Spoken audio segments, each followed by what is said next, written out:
Hello students, welcome to the अग्नीज online classes. और आज की क्लास में हम आगे बढ़ाएंगे क्लास 12th मैक्रो इकोनॉमिक्स का टॉपिक गवर्नमेंट बजट। तो स्टूडेंट्स, आज की क्लास में हम शुरू करेंगे कैपिटल एक्सपेंडिचर के बारे में समझना। जैसे कि आप जानते हैं, अभी तक हमने रेवेन्यू एक्सपेंडिचर को भी अच्छे से समझ लिया।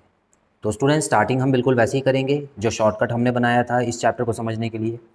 तो कैपिटल एक्सपेंडिचर की बात हो रही है, तो सबसे पहले एक्सपेंडिचर का मतलब है कि इसमें पैसा जो है वो जाएगा, मतलब कैश का आउटफ्लो होगा। अब कैश का आउटफ्लो कब होता है स्टूडेंट्स?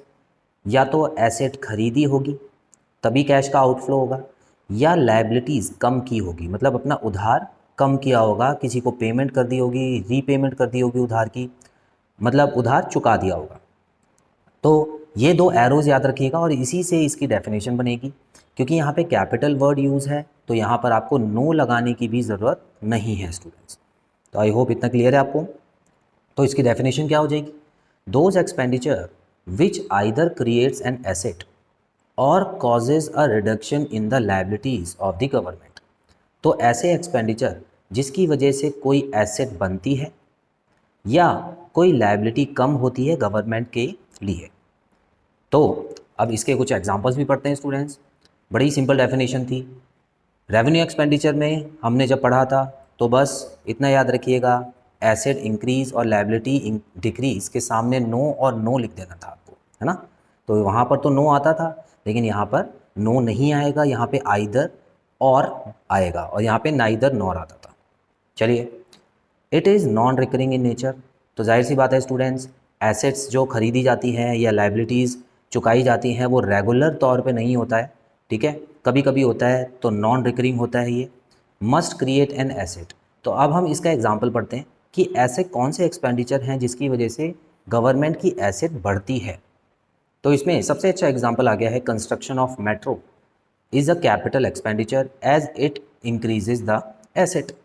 तो अगर मेट्रो गवर्नमेंट बनाती है, अब मेट्रो के अलावा और भी इंफ्रास्ट्रक्चर जो भी है गवर्नमेंट बनाती है, तो इसका मतलब है उस देश की एसेट बढ़ रही है, गवर्नमेंट की एसेट बढ़ रही है। इसी तरह मेट्रो हो गया, रेल हो गया, उसके अलावा रोड्स हो गया, फ्लाईओवर, ब्रिजेस, तो जो भी होता है स्टूडेंट्स वो कहीं ना कहीं एसेट होती है।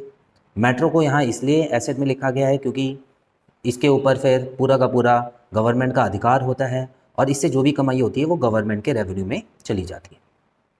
तो स्टूडेंट्स, यहाँ पर मेट्रो बनाई गई है तो एसेट बढ़ी है, तो इसका मतलब एक केस हमने समझ लिया कि एसेट बढ़ना इसका मतलब कैपिटल एक्सपेंडिचर होना।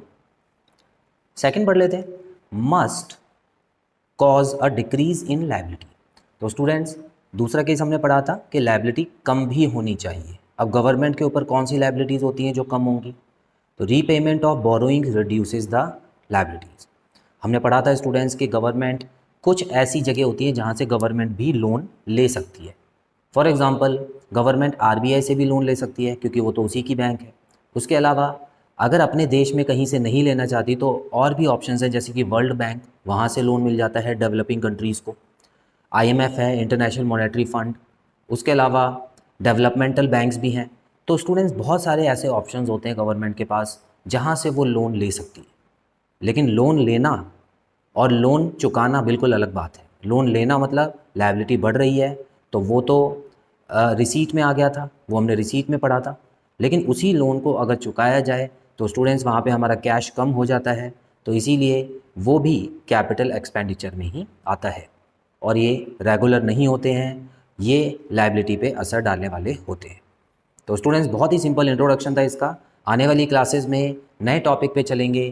Till then, bye bye.